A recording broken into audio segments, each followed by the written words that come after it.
Well, let's take a step back and define what the energy transition is.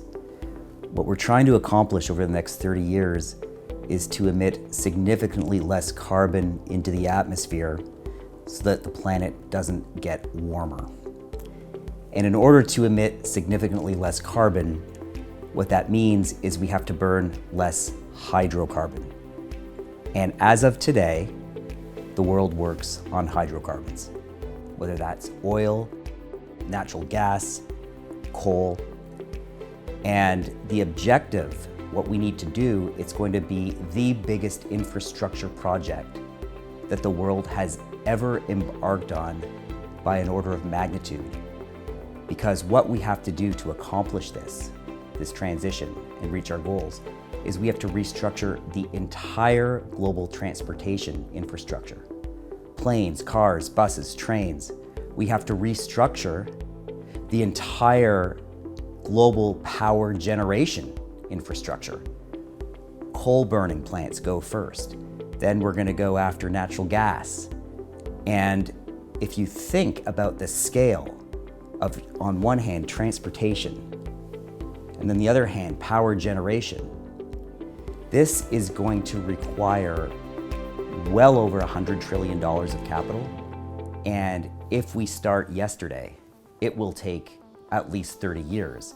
My fear is that many people do not understand how much work this is going to be, how much money this is going to cost. The lead time on which you need to start executing this project has to be done with a massive sense of urgency for us to reach these goals by 2050. So I do think it's possible, but I think what has to happen is politicians and just people generally globally need to understand the basics and go back to first principles of understanding how a supply chain works.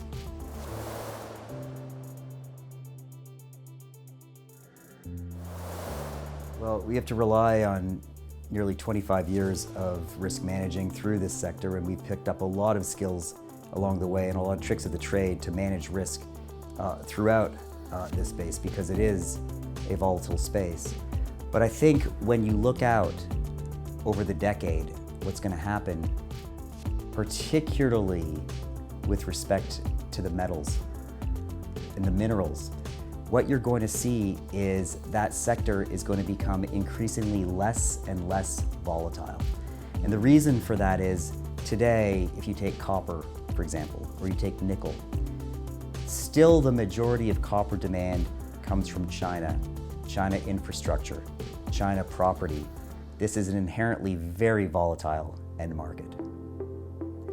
Now, as we start to increase the penetration rates of electric cars, as the penetration rates of solar and wind and renewables start to increase, because these are very consumptive of these green metals, what's going to happen is we're going to reach this inflection point later this decade, where the demand from green energy, electric cars, solar and wind, is going to start to equal and eventually surpass China infrastructure and property demand.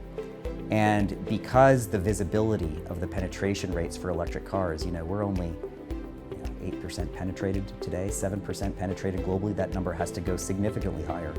Solar and wind, maybe that number is 4 or 5% globally. That number has to go significantly higher. As we reach that inflection point and the demand driver predominantly becomes these sources of renewable energy and electric cars, then the volatility of the demand is going to start to come down significantly, and it's going to become much easier to manage. But what's going to happen from an investment standpoint is as the volatility gets reduced, it's going to attract a much wider, broader investor base who used to be afraid of the old volatility and now is going to see that it's much more predictable, easier to model. And what that's going to do is it's going to lead to two things. One is it's going to lead to higher commodity prices because demand for that commodity is going to go up significantly, the copper, the nickel. But secondly, it's going to lead to higher multiples that you place on the earnings of these commodity producers, because now all of a sudden the visibility to their earnings and the visibility to the demand growth becomes significantly better when it's tied to green energy relative to the old days when it was tied to Chinese infrastructure and property demand.